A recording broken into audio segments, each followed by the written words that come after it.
여러분 어렸을 적 이솝우화라는 동화를 읽어보셨을 겁니다. 그런데 새로운 책이 나왔습니다. 파라독스 이솝우화라는 책을 제가 읽었는데 그 책에 이런 이야기가 있습니다. 얼굴이 못생긴 노처녀 까마귀가 있었습니다.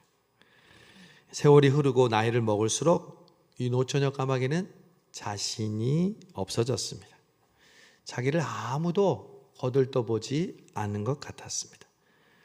그래도 한창 때는 누가 뭐래도 자신감만은 흘러넘쳤는데 이제는 그 자신감마저 사라졌습니다. 그러던 어느 날 나무에 올라가서 훔쳐온 치즈를 물고 자신의 신세를 한탄하고 있었습니다. 바로 그때 누군가 나무 아래서 자신을 부르는 소리를 들었습니다. 헤이 까마귀 아가씨! 치즈에 눈독을 들인 여우였습니다. 내가 보니까 아가씨는 노래를 잘 부를 것 같은데 노래 한 곡 들려줄 수 있을까? 순간 이 노처녀 까마귀는 흥분이 되었습니다. 나에게 성악 오디션이라니. 까마귀는 형편없는 자신의 노래 실력도 잊은 채 노래를 하려고 입을 쩍 벌리는 순간 물었던 치즈 조각이 아래로 떨어졌습니다. 그러자 밑에 있던 여우가 낼름 치즈를 집어먹고는 도망갔습니다. 여기까지가 우리가 잘 아는 평범한 이솝우화 이야기인데 파라독스 이솝우화는 여기서 끝나지 않습니다. 여우가 달아나자 까마귀는 생각했습니다. 저런 내가 여우를 미처 생각하지 못했네. 얼마나 배가 고팠으면 그랬을까?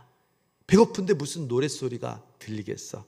다음에는 먹을 걸 준비하고 여우에게 노래를 들려달라고 해야지. 그리고는 맛있는 것을 잔뜩 준비해 놓고 여우를 초청했습니다. 여우는 노래가 끝나자마자 박수를 치면서 브라보 브라보 앵콜 앵콜 하면서 음식을 다 먹어 치웠습니다. 까마귀는 신이 났습니다. 그래서 자주 여우를 초청해서 음악회를 열었습니다. 그런데 이게 웬일입니까? 진짜로 까마귀의 노래 실력이 좋아진 것입니다. 그리고 얼굴도 자신감이 넘치고 성격도 밝아졌습니다. 예전에 까마귀가 아니었던 것이었습니다. 그러자 한 총각 까마귀가 그녀를 보고 반했습니다. 그리고 프로포즈를 했습니다. 딴딴따단 딴딴따단. 여러분 파라독스라는 말은 그리스어로 헬라어로 정설을 벗어났다는 말입니다. 우리말로는 역설이라고 합니다. 여러분 우리가 지금 갖고 있는 이 신앙이 바로 역설의 신앙이라는 것을 알고 계십니까?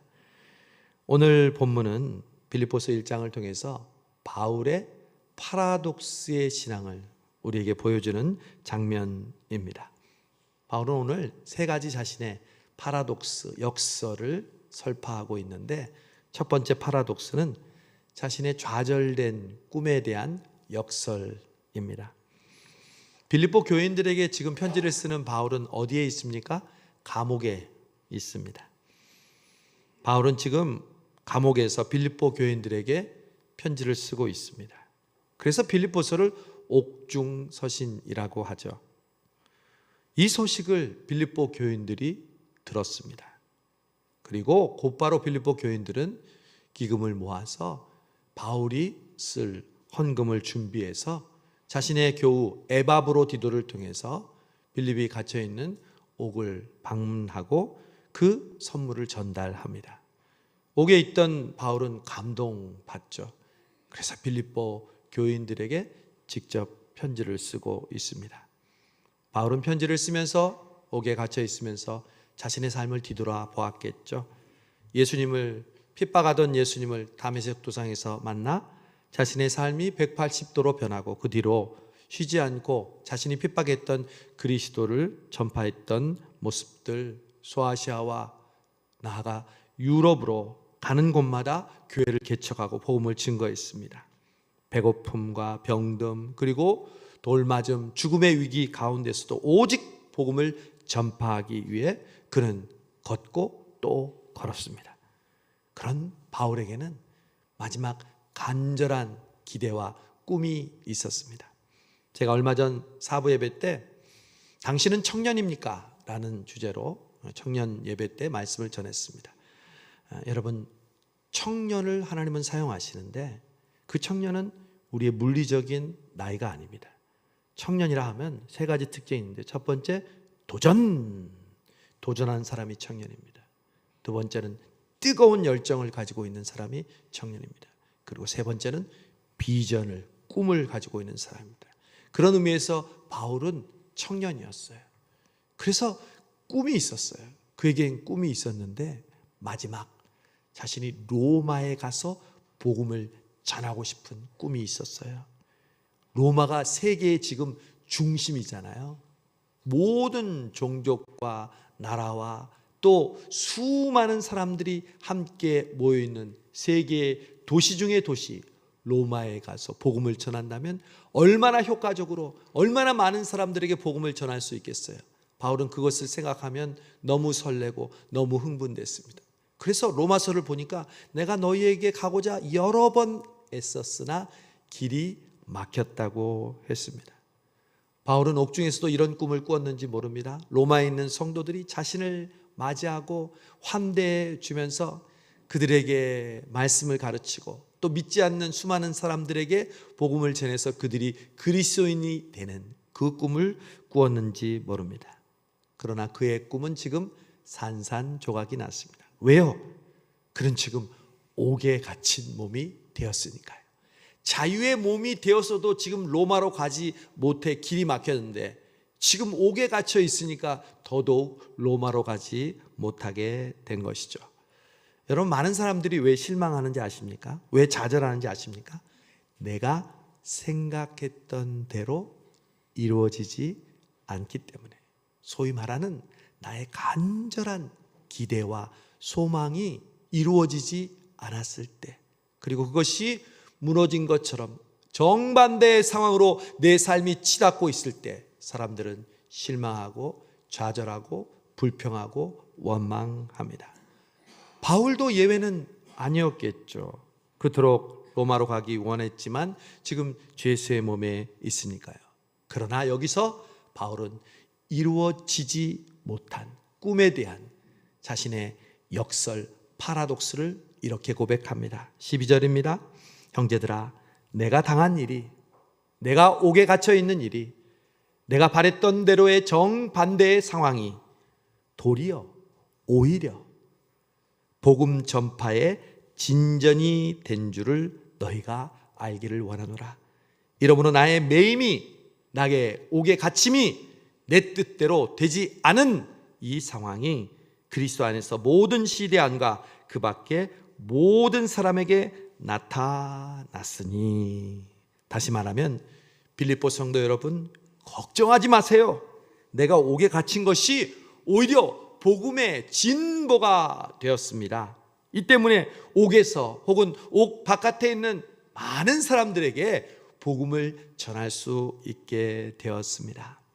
바울은 자신의 꿈을 이루지 못한 상황이, 자기 생각대로 되지 않은 환경이 오히려 복음의 진전, 복음의 진보를 가져왔다고 고백하고 있는 것입니다. 여러분, 이것이 바울의 역설, 파라독스였습니다. 오늘 우리의 모습도 한번 생각해 보십시오. 여러분이 그렇게 간절히 바라던 일이 마음대로 되지 않고 오히려 절망적인 상황으로 곤두박질 칠 때 여러분은 어떻게 고백하십니까? 실망하고 좌절하고 포기합니까? 불평하고 역정을 냅니까?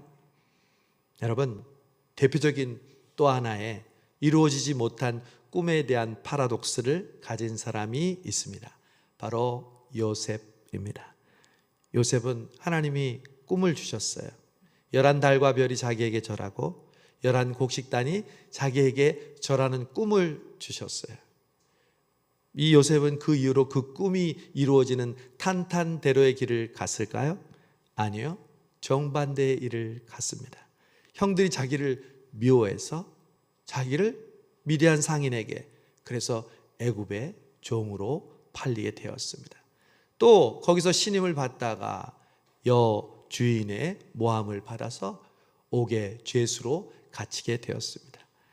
여러분, 그때 요셉의 심정이 어땠을까요? 하나님, 이러려고 나에게 그 꿈을 꾸게 하셨나요? 하나님, 나를 꿈의 사람 요셉이라고요? 저는 그런 꿈을 믿지 않습니다. 요셉이 만약 그렇게 좌절하고 절망 속에 있었다면 정말 요셉은 그 꿈이 한낱 꿈으로 끝났을 텐데, 하나님은 그 요셉을 그 옥중에서 술 맡은 관원장의 꿈을 해석하게 하시고 나중에는 바로의 꿈까지 해석하게 하셔서 결국 요셉이 애굽의 총리 대신이 되는, 즉 꿈을 이루는 반전, 역전, 파라독스를 이루셨다는 것이죠. 여러분, 우리의 생각은 하나님의 생각과 다릅니다. 하나님의 생각은 우리의 생각과 다릅니다. 이 말은 우리의 생각과 하나님은 항상 정반대라는 뜻은 아닙니다. 그러나 다르다는 것은 우리 생각보다 더 높고 더 깊고 더 넓다는 것을 의미합니다. 우리는 눈에 보이는 눈앞의 현상만 가지고 그것을 판단합니다. 그러나 하나님은 그렇지 않습니다. 이사야 선지자는 그래서 이렇게 고백했죠. 여호와의 말씀에 내 생각은 너희 생각과 다르며 내 길은 너희 길과 달라서 하늘이 땅보다 높음 같이 내 길은 너희 길보다 높으며 내 생각은 너희 생각보다 높으니라. 아멘. 여러분, 우리가 생각하는 하나님의 응답의 수준과 실제 하나님의 응답은요, 너무 달라요. 우리가 인생을 살면서 여러분, 우리의 생각대로 되어진 일이 많을까요? 우리의 생각대로 이루어지지 않은 일이 많을까요? 정말 우리의 생각대로 이루어지지 않은 일들이 더 많습니다. 그럼에도 불구하고 하나님은 그런 우리의 인생을 통해서 오늘 여기까지 하나님의 생각을 이루시고 나보다 더 높고 넓은 생각으로 우리를 은혜의 자리로 여기까지 인도하신 줄로 믿습니다. 실제 내 생각대로 이루어지지 않고 있다 해도 하나님의 생각은 지금도 여전히 확실하고 분명하게 이루어지고 있음을 믿으시기를 바랍니다. 그래야 이루어지지 않은 꿈에 대해, 내 생각대로 되지 않은 현실에 대해 바울처럼 파라독스의 신앙으로 고백할 수 있는 것입니다. 내가 옥에 갇혀 있지만 도리어 이 일이 내 복음의 진보가 되었느니라. 우리 병중에 있다가 하나님이 일으켜주신 성도들 우리 교회에 계시잖아요. 그분들을 볼 때 우리는 그렇게 보여하죠. 그 병이 나에게 생각지 않았던 어려움이고 정말 상상할 수 없는 나에게 충격이지만 그 병으로 인하여, 그 어려운 환경으로 하여 나로 하여금 신앙의 진보를 이루게 해주시고 교회의 소중함을 알게 해주시고 목회자와 성도들의 기도가 얼마나 중요한지 알게 해주셨으니 그것이 바로 우리의 복음의 진보가 아니고 무엇이겠습니까? 여러분, 명심하십시오. 지금 현재 여러분 삶 속에 이루어지는 그 일들의 파라독스, 역설을 통해서 하나님께서는 여러분의 꿈과 기도의 제목과 소망을 이루어 주시는 줄로 믿습니다. 두 번째 바울의 파라독스는요, 인간 관계의 역설입니다. 여러분, 사람은 제일 힘든 게 뭔지 아세요? 육체적인 고통도 힘들죠. 혹은 물질적인 어려움도 우리를 힘들게 합니다. 그러나 가장 힘든 것은 관계의 고통입니다. 사람은 동물이 아닙니다. 사람은 영적인 존재입니다. 정서적인 존재입니다. 그래서 관계를 통해서 우리에게 어려움이 올 때 가장 힘들어하고 가장 고통스러워합니다. 여러분, 바울이 지금 에바브로 디도편을 통해서 빌립보 교회의 헌금을 받으면서 한편으로는 너무 기쁘고 감사하지만 좋은 소식만 있는 게 아니었어요. 빌립보 교회에 바울이 떠난 뒤에, 특별히 바울이 옥에 갇혔다는 소식을 듣고 유대교 지도자들, 소위 말하는 거짓 교사들이 일어나서 바울은 정식 사도가 아니다. 정식 사도란 예수님의 제자 12명만이 오직 유일무이한 사도인데 바울이 자기가 예수님을 따라다니지도 않아놓고 갑자기 자기 스스로 사도라고 이야기하니 바울은 정통 사도가 아니다, 이렇게 얘기하면서 이방인 크리스찬들에게 바울의 정통성과 지도자 시비를 문제 삼았습니다. 여러분, 다른 사람이 내가 하지도 않은 정말 여러분을 폄하하고 여러분에게 모함하고 오해하는 소리를 들을 때 여러분 심정이 어떻습니까? 우리는 굉장히 예민한 존재입니다. 다른 사람에게 칭찬받는 것도 예민한데 더구나 다른 사람에게 비난받는다는 것은요, 도저히 참을 수가 없습니다. 어떤 분들은 잠이 오지 않을 정도라고 하더군요. 우리 모두가 정도의 차이는 있어서 그렇지 똑같습니다. 근데 바울이 그런 비난을 듣고 옥중에서 얼마나 우라통이 터지겠어요. 내 이놈들을 그냥 내가 그곳에 가기만 해라, 내가 가만두지 않겠다, 이런 마음이 누구에게나 있는 마음일 것입니다. 그런데 바울은 그렇지 않았습니다. 바울은 그러한 인간관계 속에서 어떤 고백을 하고 있을까요? 바울이 오늘 말씀을 합니다. 17절에 그들은 나의 매움에 괴로움을 더하게 할 줄로 생각하여, 즉 내가 옥에 갇혔을 때 더 공격하고 힘들게 하려고 순수하지 못하게 다툼으로 그리스도를 전파하느니라. 나를 비난하면서 자신들이 열심으로 교회를 섬기는 그러한 모습을 보인다는 거죠. 그런데 그때 바울이 뭐라 그럽니까? 그러면 18절 무엇이냐? 거칠애로 하나, 참으로 하나, 무슨 방도로 하든지 전파되는 것은 그리스도니 이로써 나는 기뻐하고 기뻐하노라. 여러분, 바울이 지금 바보 아닙니까? 미친 거 아닙니까? 정신이 지금 오락가락하는 거 아닙니까? 아니, 자기를 비난하고 자기를 모함하는 사람들을 보면서 나는 기뻐하고 기뻐한다라고 말합니다.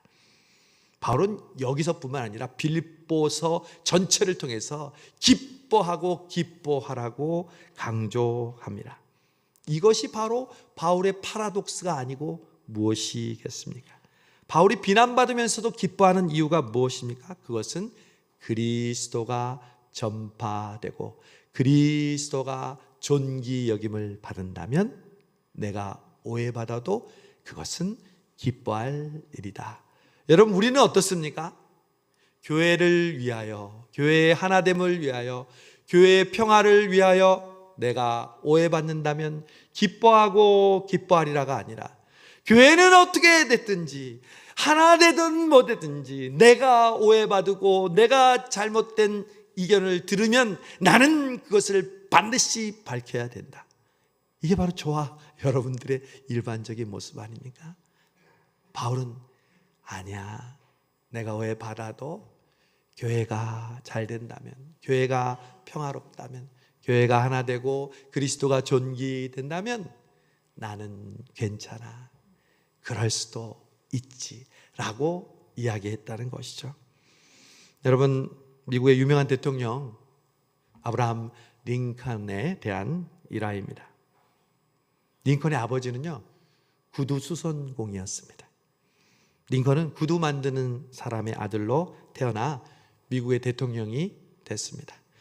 우리 성수동에도 구두 만드는 곳이 많은데 우리나라에서 대통령이 나올 뻔했네. 그런데 귀족 출신의 의원들은요, 화가 났습니다.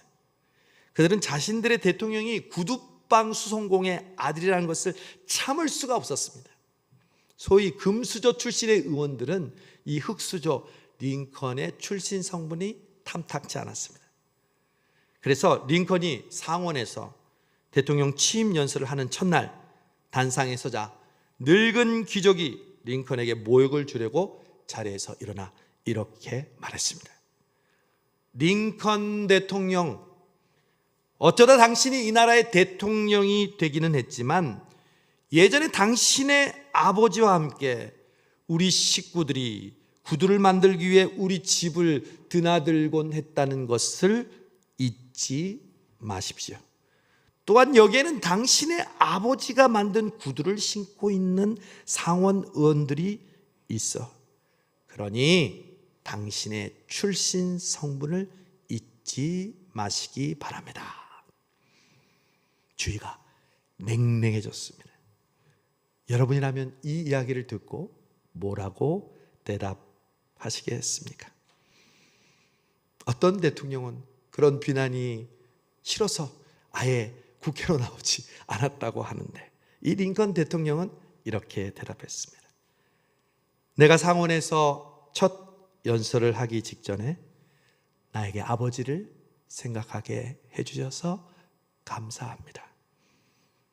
아버지보다 더 멋진 구두를 만들 줄 아는 사람은 이 세상에 없습니다. 내가 정치를 한다고 해도 나는 결코 아버지를 능가할 수가 없습니다. 하지만 귀족 의원분들께 한 가지만 말씀드리고 싶습니다. 만일 아버지가 만들어진 구두가 여러분의 발에 잘 맞지 않거나 수선이 필요하다면 제가 아버지에게 배운 기술이 조금 있으니 저에게 이야기해 주시기 바랍니다. 나는 훌륭하지는 않지만 최소한 여러분의 구두는 수선해 드릴 수 있습니다. 연락 주시면 언제라도 여러분의 집에 달려가겠습니다. 이 이야기를 들은 의회는 쥐죽은 듯이 고요했습니다. 그 뒤에 링컨의 출신에 대해서 이야기하는 사람은 아무도 없었다고 합니다. 여러분, 바울도 자신을 욕한 그 거짓 교사들을 생각하면 버럭 화를 내고 싶었을 것입니다. 그러나 바울은 그의 역설적인 신앙을 빌립보 교인들에게 고백했습니다. 내가 오해받고 그들이 나를 모욕함으로 교회를 위해 그리스도를 전파한다면 나는 그로 인해 기뻐할 것이다. 이 말은 자신의 인간관계의 가장 우선순위는 자기 자신의 감정이나 다른 사람의 칭찬이나 비난이 아니라 그리스도가 존귀되고 그리스도가 높임을 받는다면 나는 기뻐하고 즐거워하겠다는 것이죠. 목사인 제가 그래야 되지 않겠습니까? 내가 성도들에게 인정받고 내가 성도들에게 칭찬받는 것보다 교회가 하나 되고 그리스도가 존귀된다면 제가 혹시 성도들에게 오해를 받거나 또한 비난을 받아도 저는 그걸 통해서 기뻐하고 기뻐해야 되는데 저에게는 아직 그런 역설의 신앙이 한참 부족하다는 것을 느낍니다.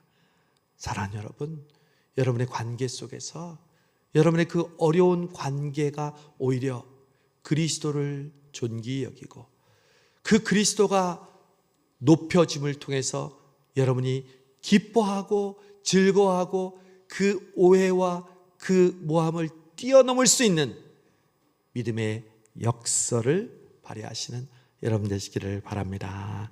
마지막에는 바울은 죽음에 대한 역설을 고백합니다. 바울은 이제 많은 사역을 해서 몸이 늙고 쇠약했습니다. 여러분도 그러시죠? 1년이 다르다고 하시더라고요. 어르신들 보니까 작년이 다르고 올해가 다르고. 바울이 이제 얼마 있지 않아 자신의 사역을 마치고 주님께로 갈 날이 가까울 것도 감지하고 있었습니다. 이제 바울은 죽음을 앞두고 이 감옥에서 죽을 수도 있다는 생각을 하게 됩니다. 사람들은 누구나 죽음과 질병 앞에서 두려워합니다. 저는 50대 초반에 어느 집사님을 신방했던 날을 기억합니다.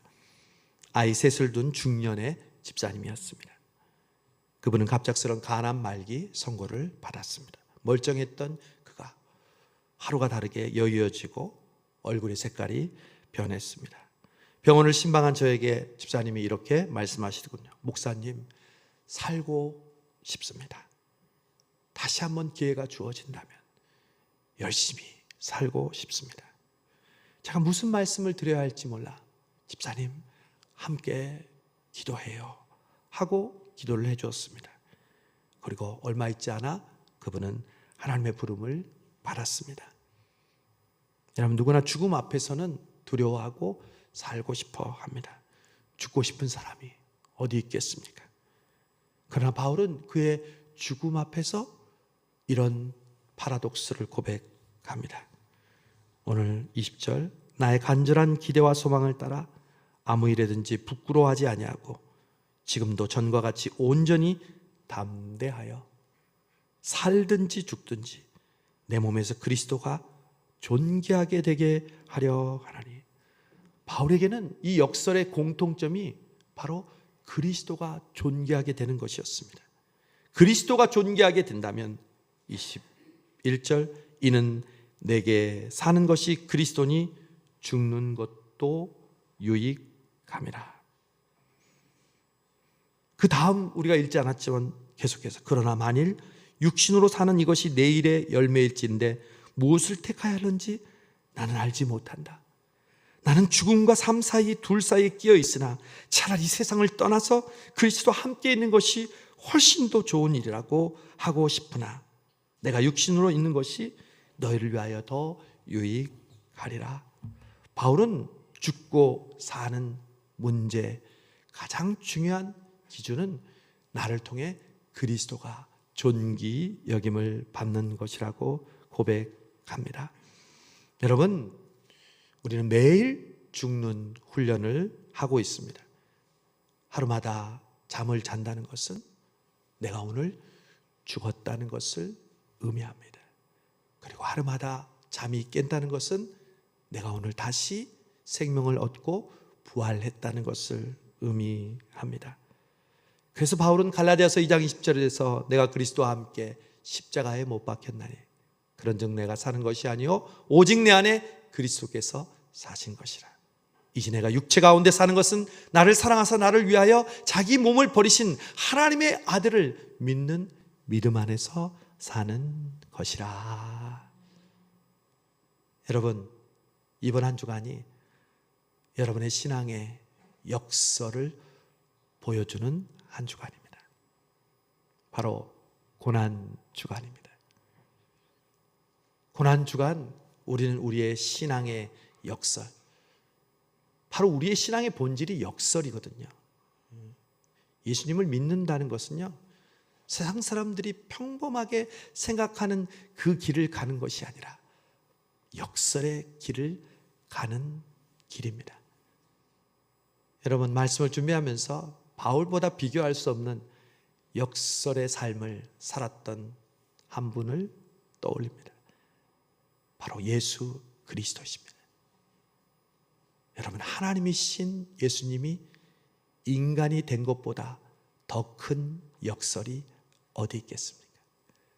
그 인간의 몸으로 오신 것만 해도 역설인데, 죄 없는 그분이 저와 여러분의 죄를 위하여 모욕과 배반과 주먹질과 침뱉음과 그리고 십자가에 못 박히고 창에, 허리에 창을 찔리신 그분, 그것만큼 더 큰 역설이 어디 있습니까?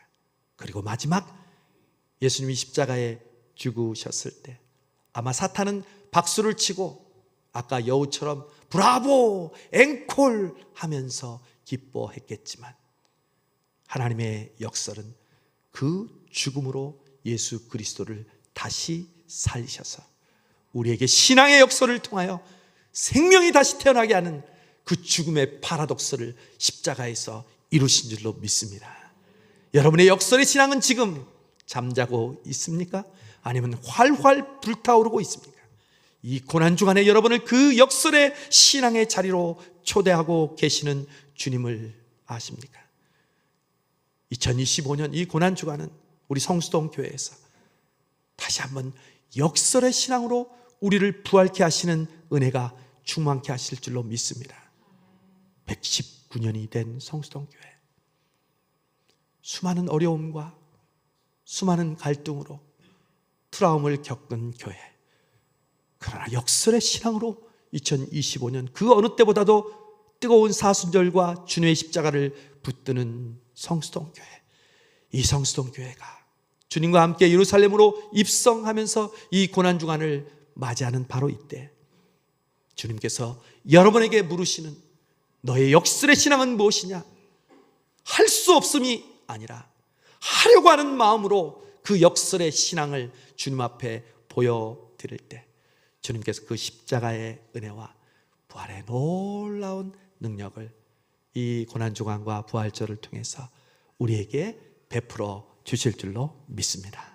하나님 아버지 감사합니다. 그렇습니다. 예수님을 믿는 자체가 역설인 것을 모르고 세상 사람들 기준에 따라서 하나님, 어쩌면 우리가 착각하고 살고 있는 저희들 다시 한번 십자가를 바라보면서 오늘 바울의 역설, 예수님의 역설을 통해 이 한 주간 할 수 없음이 아니라 하려고 하는 마음으로 어떤 상황과 환경 속에서도 주님의 십자가를 잡고 주님과 함께 십자가에 못 박히고 그리고 주님과 함께 살아나는 부활을 경험하는 우리 모든 성수동교회 성도들 되게 하여 주옵소서. 예수님의 이름으로 기도하옵나이다. 아멘.